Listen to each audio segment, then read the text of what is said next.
Hello, everyone. Welcome to another episode of the Blissful Life Podcast.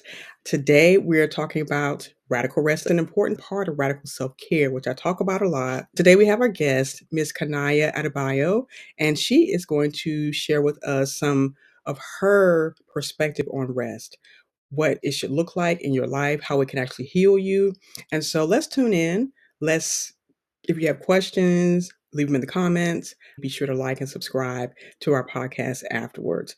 Thank you for being here, Kanaya. I appreciate your presence and especially for this topic. Thank you, Samantha, for having me. So, I did not do a bio or introduction on you because I love my guests to introduce themselves. Please tell us who you are, where you're from, and why this topic is so important to you. Absolutely. So, as you mentioned, Coniah Adebayo, I live in Chicago, Illinois, and rest has become my focus and purpose by nature of my life journey. I'm a long descendant of some early mortality in my mom's parental line. My mom passed away from cancer before she turned 40. Her mother, same thing, succumbed to cancer before she turned 38. A few of my aunts and my great aunts. Having this looming disease in my life made me think not just about wellness, but holistic healing overall. My mother was a practitioner. She was a holistic nurse and a trained licensed practical nurse. So she took the time to educate others on how their diet influences disease. But even though she had this wealth of knowledge and was living a holistic lifestyle, she still passed away. So for me, once I had my son, my first child at 33, I felt like my clock was ticking, but also like I'm geared up with this knowledge on how to heal, but it didn't work for my mom. What was Mhm. missing?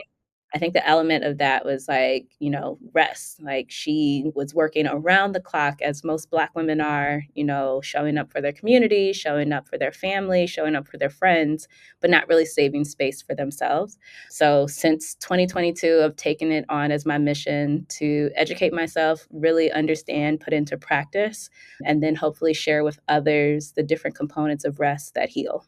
Wow, that's the story. I feel there's so many things going on in my head right now in terms of your story, similarities with other women I have known, but who have since passed away, one from cancer, one from an aneurysm. It was related directly to pressure, always serving, always being nice, always doing all the things. I think for me in this season, it's so important to talk about and to share and give permission to other Black women specifically to rest. Take time. Life is not as long as we think it is, and tomorrow is not promised, and that's not to be doom and gloom. It's just reality.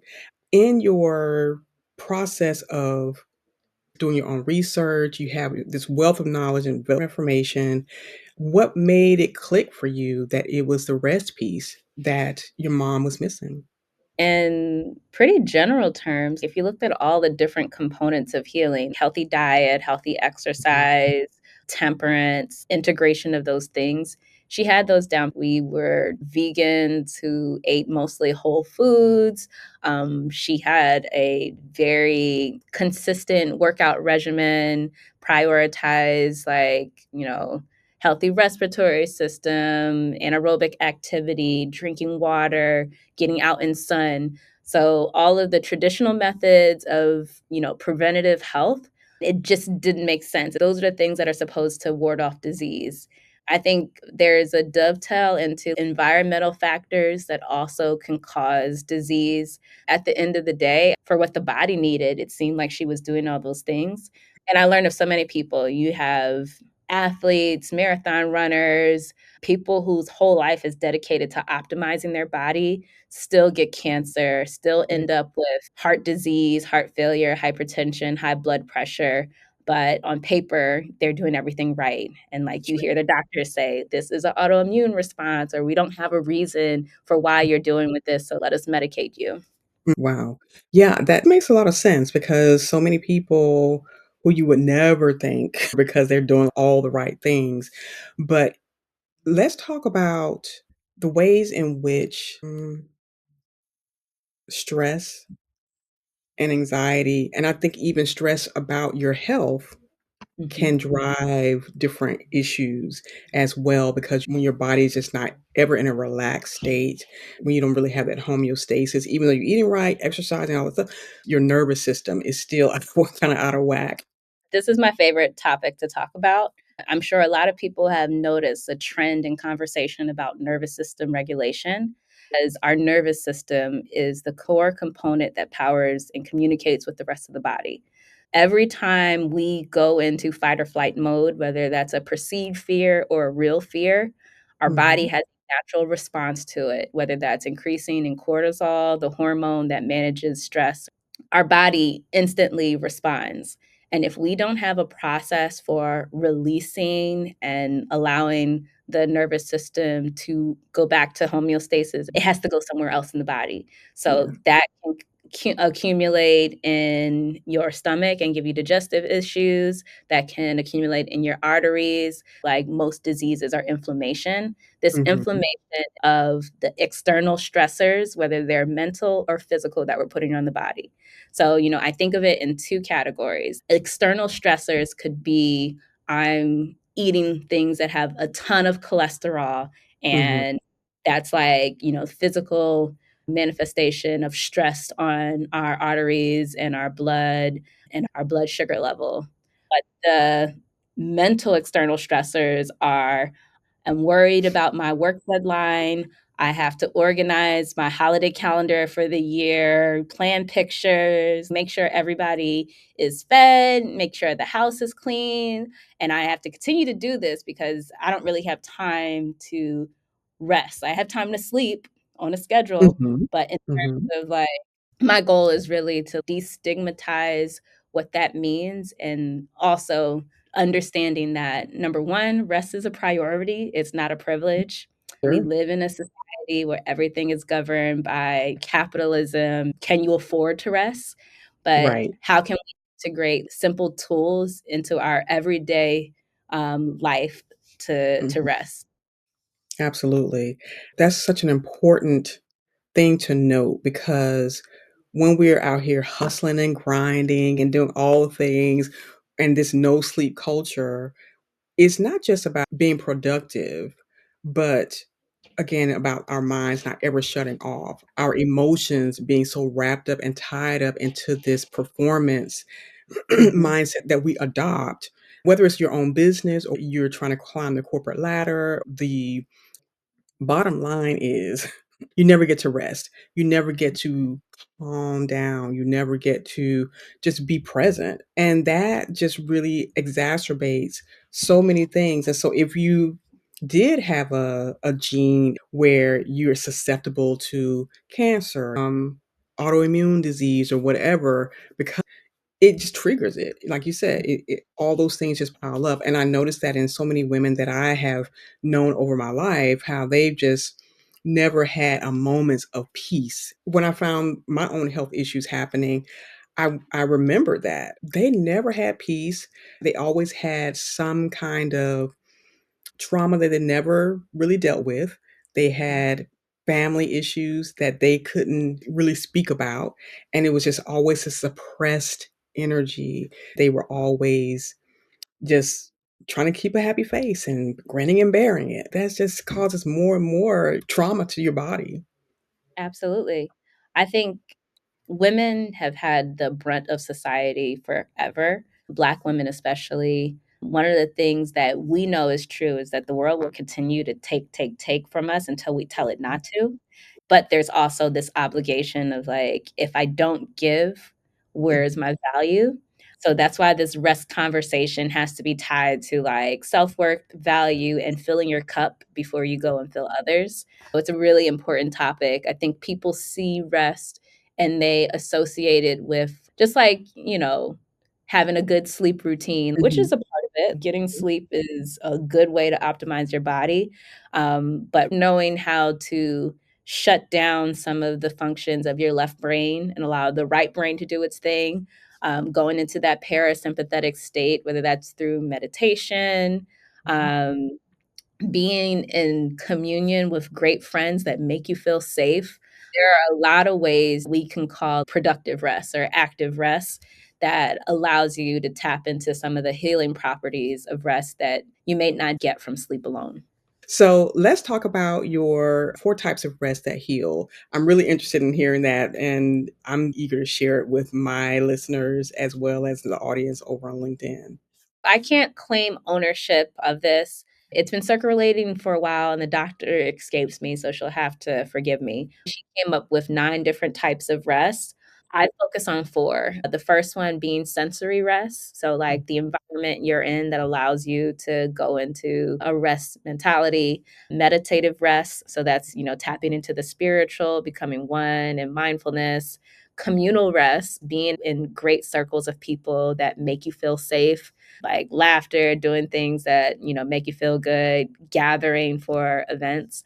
And finally, creative rest. The act of Mhm, doing something with your hands, it's such a underutilized tool mhm, to really release stress, release anger. And a lot of this evolved and was cemented for me raising my toddler.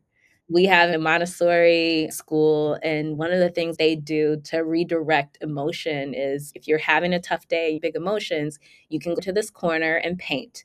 You mhm. can throw a ball, like finding something to do with your hands to like release that energy. So the creative part of rest is one of the things I'm really spending a lot of time with.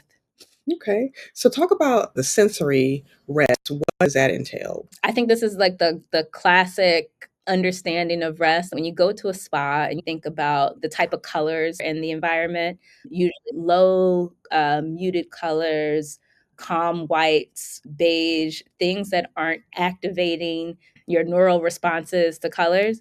The smell, certain scents like are attached to memory and certain things are healing. So, whether that's incense, candles, but just like doing a sensory reset. There are some, scents that are actually tagged to vagus nerve domain, so I'm doing a lot of research into finding those combinations and making recommendations on that as well. Is lavender one of the scents that's calming? I know it is.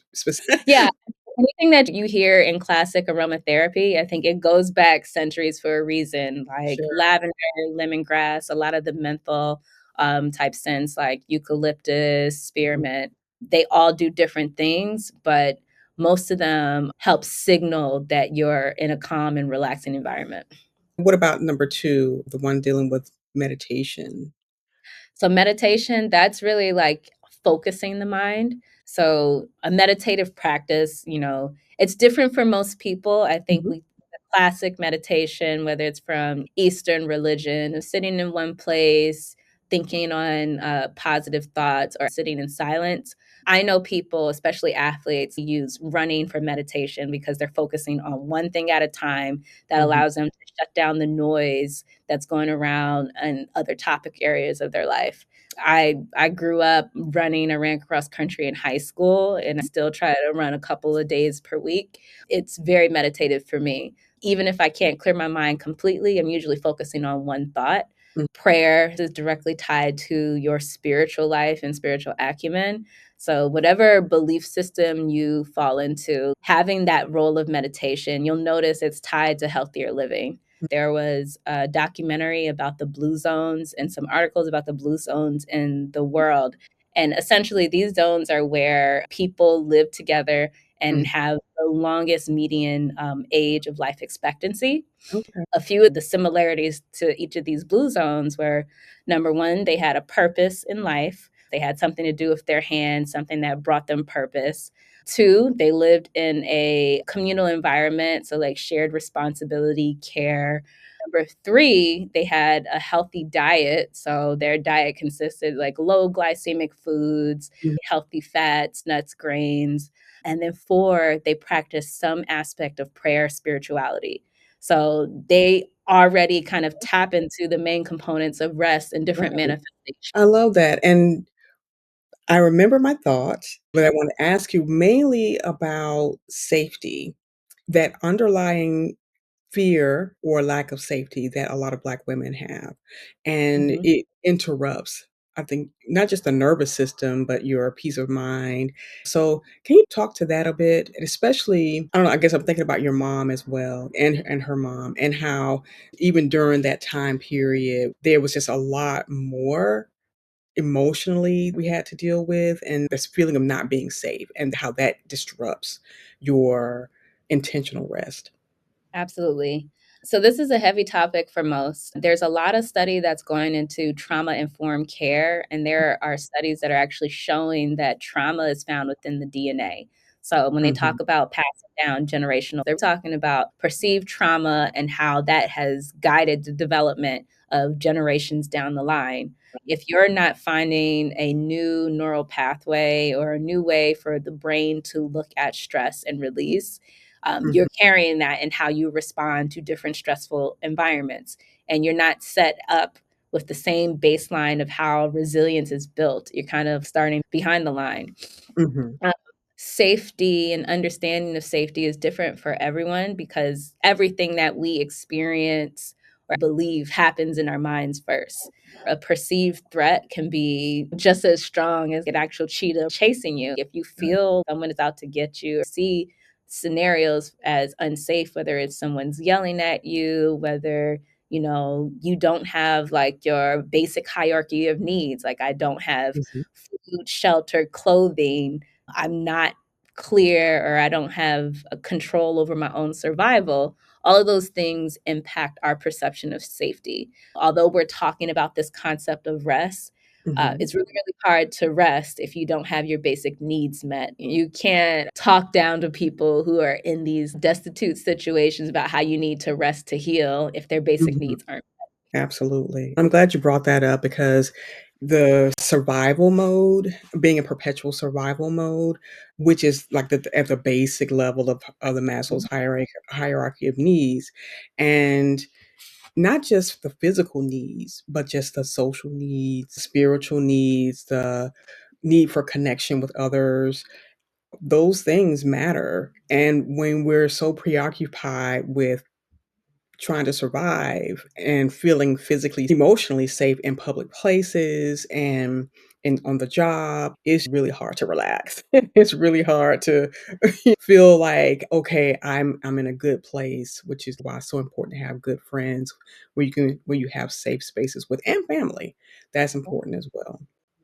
Yeah, there's a direct correlation post-pandemic about the amount of people who experience depression or struggled with chronic illnesses, not just because they got, and that's directly linked to their perception of safety, their connection with community. We are social creatures by nature. We are not meant to live in isolation. So Mhm. even the perception that you're alone, even when you have friends around, actually impacts your physical state. Absolutely, and that's really so important to be aware of, and I think even giving yourself grace for not knowing what you didn't know, but, like, now we're sharing this and, hopefully, to isolate no matter the reason, it doesn't really help anything, especially if you're going through a depressive episode, if you're going through a struggle in life, if you're going to work and coming home and just being by yourself, and no matter how much you're on social media or how many video games you play, you still need to be breathing somebody else's oxygen as well. Yeah, the way I think about it, like, for years, we had to explain the value of certain things to businesses. For example, like, post 2020, we had to explain the financial benefit of DEI and the workforce Right. in order for businesses to, like, truly invest in it. It's almost like we have to do the same thing with people. Like, Mhm. you have a direct health benefit for being in community, not just from exercising and like, drinking water and eating healthy. Your longevity is based on how in touch you are with community. Mhm. So it doesn't matter what type of community. I think social media has done so many interesting things about evolving what community looks like, but Mhm. there's also like a lot of ways to find community, like finding groups that are similar. I'm a new mom as a, 2.5 years ago, but one of the things I'm super grateful for was tapping into a mom community, people who had like-minded women who were at similar phases of development and growth with their baby. Having that shared experience has done wonders for my stress level. Like things that I thought was only unique to my experience, that I felt very isolated and alone. My husband's here, he's doing a great job, but he just will never understand what this feels like. Having Sure. someone else to say, "Hey, this is normal," did wonders for my mental state. We have to tell people there is a causal effect of being in community that deeply impacts your health. Absolutely, and I'm glad you have that. That's so important, especially at this stage of baby's life and, you as a new mom, so glad you have that. And, hopefully as we begin to welcome in community, as we begin to establish our own communities and realize that your family may not be that community. They may not understand the changes you're trying to make because they may be the source of stress. They may be the ones who are pushing you to do more and never really get that rest. Finding the people who will tell you, hey, you can sit down now, you can rest now, you can stop now, you don't have to do anything in order to be in community with us. I really love that aspect of it, understanding that the family you're given are not the same as the family you choose. We have a great family. I have really great in-laws. I love my parents so much, but me and my husband moved to Chicago away from our family on the East Coast. So we Mhm, basically had to manufacture family just so we had that support. At the end of the day, it's hard out here. Even for those who are still in close proximity to their family and they don't share the same type of thoughts around what's healthy, what I've recognized is allowing my values to shine outward, and then mhm. it starts to catch on. They see the benefit that I'm getting and they start to adapt some of those healthy attributes. They may make fun of it at first, like people always joke and say, "You are the luxury rest queen."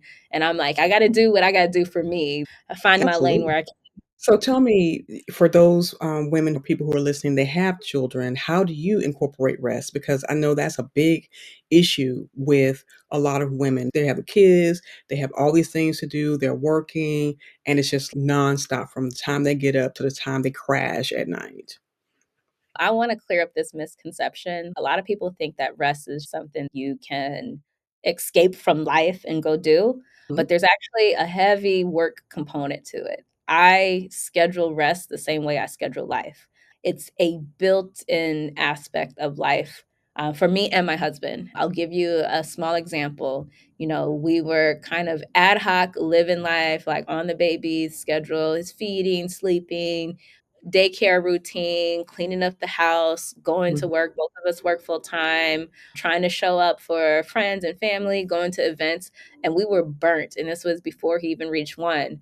And we had to build a schedule to support each other with our mhm, own like creative interests and things outside of the family, work, travel, etc. We essentially built a daily schedule that allowed for each of us to get time for individual rest. We live for the weekend, and my son has a ton of activities, but on Sunday morning from wake up until noon, I have my time to do whatever I need to do, and my husband is with my son. Saturday morning, my husband can go golf, get his hair cut, do whatever his heart desires, sleep in. We value that so much because that sanity allows us to show up better so that when we are with mhm. our son, we are present and connecting so we can pass on that value to him. Sure. We want him to feel safe with us and not feel rushed so that he's learning by default what it means to have a regulated nervous system, how to manage your emotions. When you don't get rest,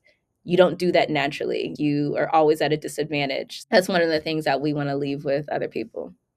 You got to Good, good. schedule work. It's you Yes. got to put in work to figure out rest that works for you. I like that. I really like that. And, I always tell people, block out time on your calendar for yourself. When someone asks you to do something, you just say, I have to check my calendar. You don't have to tell them what's on the calendar, but that time is not available. And you just make it for yourself. And I think that empowers you to take control of the narrative and of your own time, your schedule, your intentional rest as well. So, that's important.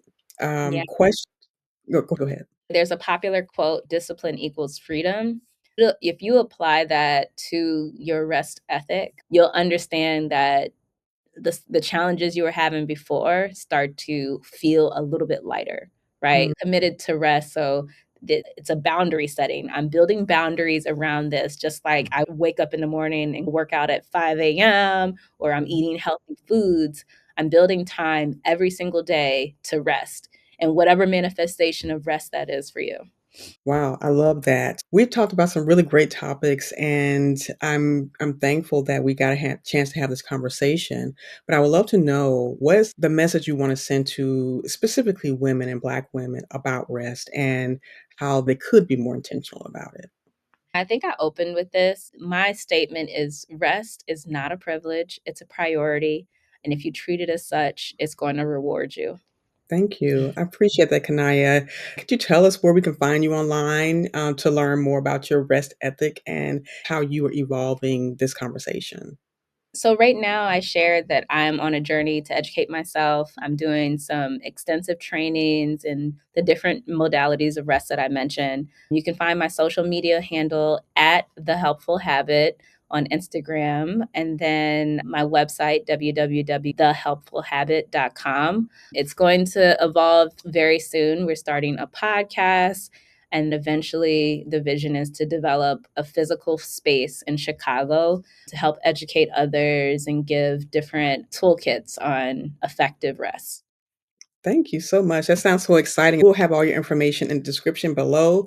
Thank you all for tuning in to this episode of the Blissful Life and the Radical Rest series. We learned a lot today. I hope that you'll take this information, you'll implement it, you'll get the rest you need, especially during the holiday season and beyond, because rest doesn't stop. We need it as much as we need it. The oxygen that we breathe, because it will literally keep your brain, your body healthy. So until next time, thank you so much again for being here. Be sure to subscribe to our podcast, like this episode, and leave a review. Follow Kanaya wherever she is on social media and check out her website. Take care, and we'll talk to you again soon.